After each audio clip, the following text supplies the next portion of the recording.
예, 안녕하세요. 네, 채권 소멸시효에 대해서 한번 알아보겠습니다. 우리 민법상 일반적인 채권의 소멸시효는 10년으로 정하고 있습니다. 형사 절차에서는 공소시효가 있죠. 얼마 전에 공소시효가 연장된 거 아시죠? 살인의 추억이라는 영화에 나오는 것처럼 화성 연쇄살인범의 경우에 그때 적용되는 형사소송법의 경우에는 살인죄 같이 사형에 해당하는 범죄의 경우에는 공소시효가 15년이었습니다. 근데 지금은 살인죄처럼 그 사형에 해당하는 범죄의 경우에는 공소시효가 25년으로 연장됐습니다. 그래서 살인의 추억과 같은 경우에 만약 그 현행 형사소송법을 따진다면 아직도 공소시효가 남아있는 게 되겠죠. 공소시효는 연장되면서 소멸시효는 아직 연장되려는 입법 논의도 없습니다. 근데 돈을 빌려줬거나 혹은 받을 돈이 있는데 못 받았는데 소멸시효가 완성돼 가지고 패소를 당하는 그런 채권자들이 많이 있습니다. 이런 점을 볼 때 돈을 빌려주고 받는 관계에 있어서도 이 소멸시효 부분을 좀 연장하는 입법 논의도 해보는 것이 어떨까 싶은데요. 저는 물론 소멸시효를 주장함으로써 상대방의 청구를 방어해 본 적도 있고 또는 소멸시효 주장으로 인해서 제가 패소를 해본 적도 있습니다. 근데 소멸시효 주장으로 인해서 패소를 해본 그 사건의 경우에는 상대방이 소멸시효에 대한 주장을 하지 않을 것처럼 언제까지 갚겠다 이런 식으로 계속 말을 하면서 시간을 질질 끌어온 경우인데요. 그러한 경우에 그 사람이 언제까지 갚겠다고 계속 말을 하면서 시간을 끈 사정을 채권자가 입증을 해야 되기 때문에 채권자 입증 측면에서 상당히 난해한 면이 있습니다. 그래서 채권의 소멸시효 같은 경우에는 반드시 현행법처럼 10년으로 둬야 하는지 그에 대해서는 다시 한번 논의를 해봐야 된다고 봅니다. 10년이 아닌 그보다 단기의 소멸시효 적용을 받는 채권들도 있습니다. 상사시효에 적용을 받는 경우, 즉 상사거래에 관한 채권 채무관계의 경우에는 그 소멸시효가 5년으로 상법에 규정이 되어 있고요. 일반 민사채권의 경우 채권 채무관계의 경우에는 10년이 소멸시효입니다. 근데 3년의 단기 소멸시효를 정한 경우가 있는데요. 민법 제163조에 있습니다. 제 다음 블로그를 보시면은 그 내용을 자세히 제가 적어서 올려놨는데요. 먼저 163조의 3년의 단기 소멸시효를 한번 보겠습니다. 이자, 부양료, 급료, 사용료, 기타 1년 이내의 기간으로 정한 금전 또는 물건의 지급을 목적으로 한 채권, 이 경우에 3년의 단기 소멸시효에 적용을 받습니다. 둘째로 의사, 조산사, 간호사 및 약사의 치료, 근로 및 조제에 관한 채권. 좋은 예가 아닙니다만은 입원을 했던 환자가 입원비, 즉 병원비를 내지 않고 도주한 경우, 그 도주한 환자에 대한 병원의 채권, 병원은 진료비 채권을 가지고 있죠. 그 진료비 채권의 소멸시효가 3년이라는 겁니다. 그래서 그 도망간 환자는 3년 동안만 잘 숨어 다니면은 병원비를 안 내도 되는 그 좀 이상한 결론에 이르게 되죠. 물론 병원은 그 전에 그 사람을 상대로 재판을 걸어가서 재판에 대해서 판결을 받아놓으면은 소멸시효가 다시 10년으로 되기 때문에 10년간 그 채권 확보가 가능합니다. 근데 10년만 지나면은 그 사람은 다시 또 채무가 없는 것처럼 될 수 있고, 그러면 그 병원은 그걸 방지하기 위해서 10년 뒤에 다시 재판을 걸어서 그 사람에 대한 채권을 자꾸 연장시킬 수 있습니다. 근데 그 사람이 결국 사망해버리면은 상속인한테 채무 변제를 책임을 물을 수 있는가?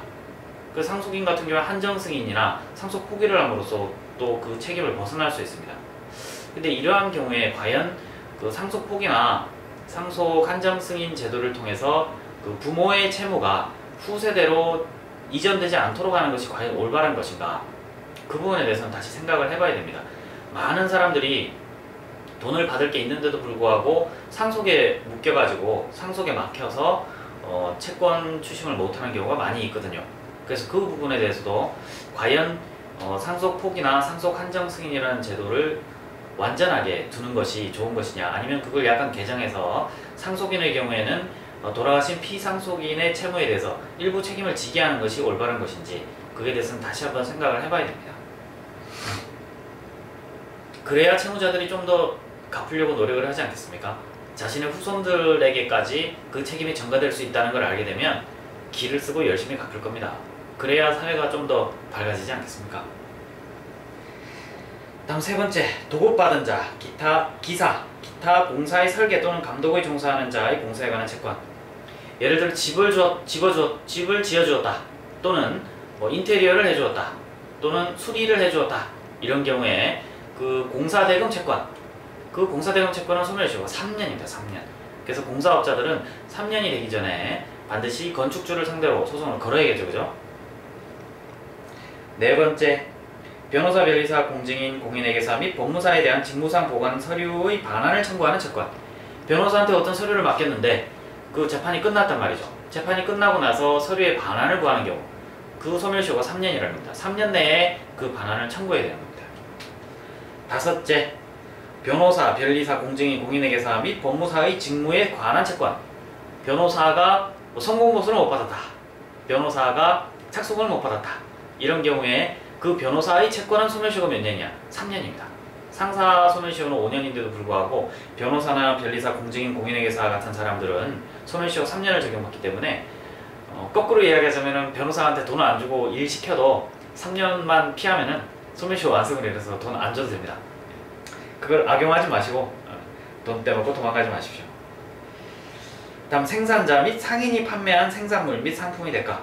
예를 들어서 마트에서 물건을 많이 샀다, 혹은 가구점에 가서 가구를 많이 샀다, 이런 경우에 그 가구나 뭐 마트에서 산 물건, 이런 물건들의 대가, 그 물건들의 대가로서의 물품 대금, 그런 것도 소멸시효가 3년입니다. 예를 들어 그 농업인이 농사를 지어가지고 수박을 한 트럭 팔았다. 수박 한 트럭을 팔아서 500만원에 팔았는데 그 500만원 대금을 못 받고 외상으로 줬다. 그런 경우에 그 농업인은 얼마 안에? 3년 안에 그 물건을 가져갔던 그 채무자한테 소송을 걸든지 해서 채권 확보를 해두지 않으면 소멸시효가 완성돼서 나중에 돈을 받을 수 없게 됩니다. 다음 7번, 수공업자 및 제조자의 업무에 관한 채권. 이것도 뭐 수공업자나 제조자라고 생각하시면 돼요. 그죠? 다음 1년의 단기 소멸시효가 있습니다. 1년짜리 소멸시효가 있어요. 어떤 게 1년짜리일까요? 여관, 음식점, 대석, 오락장의 숙박료, 음식료, 대석료, 입장료, 소비물의 대가 및 체납금의 채권이라고 되어 있습니다. 여관에서 오랫동안 장기간 투숙하다가 도망갔다, 이런 경우에 어떻게 할까요? 예, 여관의 경우에는 도망가 버리면 1년 안에 소송을 걸든지 어떤 조치를 취하지 않으면 돈을 못 받습니다. 또 음식값을 외상으로 먹었다, 외상 장부에 기재가 되어 있다, 외상 장부에 기재가 되어 있다 할지라도 1년 동안 어떤 소송이나 법적 조치를 취하지 않으면 소멸시효가 완성하기 때문에 식당 주인 밥값을 못 받게 됩니다. 물론 받을 수는 있습니다. 어떻게 받을까요? 소멸시효 주장은 항변 사항이기 때문에 채무자한테 돈을 달라고, 즉 외상 밥값을 달라고, 외상 밥값 100만원이라고 가정할 때 100만원을 지급하라는 소송을 걸었는데 피고가 대응을 하지 않아서 그 재판이 확정이 되는 경우, 또는 나는 음식값을 지급할 의무가 없다라고 계속 싸우기만 했지 소멸시효를 주장하지 않은 경우, 판사님이 알아서 스스로 소멸시효를 이거 소멸시효 완성됐네 해가지고 재판해주지 않습니다. 우리나라 민사재판은 변론주의 원칙을 엄격히 지키고 있기 때문에 당사자가 소멸시효 완성을 주장해야만 소멸시효를 원용해서 그 원고 청구를 기각시키지, 당사자가 말도 하지 않은데 이거 소멸시효 완성됐네 해가지고 원고 청구를 기각시키고 그런 경우는 없습니다. 둘째, 의복, 친구, 장구, 기타 동산의 사용료의 채권. 웨딩드레스를 빌려 입었다, 혹은 뭐 장례식장에서 장례복을 빌려 입었다, 그런 경우에 소멸시효 1년짜리입니다. 셋째, 노역인, 연예인의 임금 및 그에 공급한 물건의 대금 채권. 연예인이 요새 그 출연료 소송 많이 하죠. 연예인의 채권, 그건 뭐죠? 연예인의 임금 채권, 소멸시효 1년입니다. 예, 그 점을 연예인 여러분이 유의하셔야 됩니다. 노역인, 일용노동자 같은 경우도 그 청구할 수 있는 게 소멸시효가 1년이라는 거 알아두십시오. 다음에 학생 및 수업자의 교육, 의식 및 유숙에 관한 교주, 숙주, 교사의 채권, 이런 경우에도 학생 뭐 하숙료 이런 게 되겠죠, 그죠? 그런 경우에도 1년의 단기 소멸시효가 걸립니다. 하숙비는 해당이 안 되겠네요. 학교장의 경우에 해당이 되니까요. 다음에 단기 소멸시효의 적용을 받는 채권도 판결에 의해서 재판을 확정받으면 소멸시효가 10년으로 연장이 됩니다. 예를 들어 소멸시효 1년에 걸리는 뭐 음식값, 그러니까 뭐 1년 외상 밥값을 안 줬다, 이런 경우에 1년의 단기 소멸시효지 않습니까? 근데 재판을 받아서 그것을 확정을 받아 놓으면 소멸시효가 10년으로 연장이 됩니다. 그럼 10년이 지난 다음에는 어떻게 될까요? 10년이 지난 다음에 재판을 받았다. 피고는 원고한테 외상밥값 100만원을 지급하라는 판결을 받고 확정이 됐습니다. 근데 10년 동안 이 사람이 도망다니고 또 안 갚아요. 이자를 계속 더해서 지금은 옛날에는 100만원이던 밥값이 지금은 300만원이 됐습니다. 그런데도 안 줘요. 어떻게 됩니까? 10년 지나면 소멸시효가 또 완성하나요? 판결문을 근거로 해서 재판을 한 번 더 받을 수 있습니다. 그러면은 처음에 그 판결문대로 다시 또 소멸시효가 10년이 연장되는 효과가 있죠. 10년씩 판결에 의해서 재판이 연장된다고 생각하시면 됩니다. 그 10년씩 연장해도 이 채무자가 배째라 하고 계속 들어눕는다. 그리고 난 모른다 해서 죽어버렸다. 그럼 어떻게 되죠? 그 후손들한테 청구를 할 수 있습니다. 근데 그 후손들이 상속 포기나 한정 승인을 해버리면은 그 후손들한테 청구를 하는 것이 사실상 불가능에 가까워지게 돼요. 그래서 그 상속인들의 경우에는 피상속인의 채무를 일정 정도 부담하도록 하는 입법 논의가 이루어져야 되지 않을까요? 돈 떼이고 가정이 파괴되고 심적 고통을 받는 그 채권자들의 권리는 어떻게 되는 건지 모르겠어요. 자기가 피상속인이 돈을 많이 빌려가지고 채무를 많이 진 상태에서 파산 선고를 받아버린다든지, 또는 상속 한정 승인이나 상속 포기에 의해서 상속인들이 책임을 안 지겠다고 하는 경우, 그런 경우에 채권자 입장에서는 너무나 난감하거든요. 채권자 입장에서는 사기를 당했거나 혹은 돈을 빌려주고 떼인 것인데 그런 고통을 전부 감수해야 된다는 건데, 저로서는 참 받아들이기 힘듭니다. 소멸시효가 10년으로 해놓는 것도 참 부당하다는 생각이 드는데, 그 10년으로 해놓은 소멸시효를 넘어서서 빚이 아무리 많다 할지라도 그 사람이 사망하고 나면 상속 포기나 한정 승인하면은 그 채무에서 완전히 벗어날 수 있다. 꼭 규정된 거는 좀 문제가 있는 것 같아요. 공소시효만 연장할 게 아니고 소멸시효도 좀 연장을 해야 되고, 상속 포기나 한정 승인의 경우에도 다시 한번 생각을 해봐야 됩니다. 그리고 파산이나 면책 결정을 함에 있어서도 이런 점들을 잘 고려해서 판결이 이루어져야 되지 않을까 생각합니다.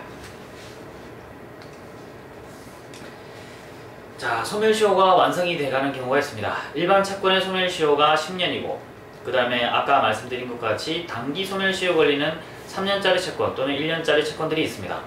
그런 채권들이 소멸시효가 다 완성이 돼갑니다. 만약 외상밥값 1년이 다 돼갑니다. 오늘이 7월 4일이니까 작년 오늘 먹은 게 있어요. 7월 4일날 먹은 게. 그 사람의 이름은 김갑동입니다. 자, 김갑동이가 외상밥값을 100만원어치를 먹고 갔다. 이런 경우에 어떡하죠? 오늘 지나면 소멸시효가 완성이 돼요. 어떻게 해야 됩니까? 법원에 소장을 바로 접수해야 되죠. 소장을 접수하면 바로 소멸시효가 중단이 되나요? 맞습니다. 소장 부분이 상대방에게 송달될 필요 없이 소장이 법원에 접수되는 그 순간 소멸시효가 중단됩니다. 오후 6시가 넘었는데 어떡하죠? 법원 당직실이 있습니다. 법원 당직실이 밤 늦게까지도 계속하니까 12시 넘기기 전에 소장을 접수만 하면 바로 소멸시효가 중단됩니다. 그래서 소멸시효 중단을 통해서 소멸시효 완성을 방지하고 채권을 출심할 수 있는 기회를 잡을 수 있습니다. 소멸시효는 언제부터 진행이 될까요? 예를 들어 외상밥값, 오늘 밥 먹고 그 사람이 도망갔다. 100만원어치를 먹고 도망갔다. 오늘까지 쌓인 게 100만원이다 가정해봅니다. 그런 경우에 소멸시효는 언제부터 진행이 되는 걸까요? 밥을 먹은 날? 민법은 초일 불산입이죠. 첫날은 안 셉니다. 그래서 밥 먹은 다음 날부터, 오늘 밥을 먹었으면 내년 오늘 소멸시효가 완성합니다. 내년 오늘 밤 12시에 소멸시효가 완성하죠. 그 점을 알아두십시오. 소멸시효에 대한 강의를 여기서 마치고요. 나중에 기회가 되면 제가 소멸시효 중단시키는 방법에 대해서 한번 강의를 해보겠습니다. 그리고 소멸시효 완성을 도모하기 위해서 채무를 변제할 듯한 갚겠다라고 하면서 신의성실 위반 등 판례에 대해서도 다음에 기회가 되면 제가 다시 한번 강의를 해보겠습니다.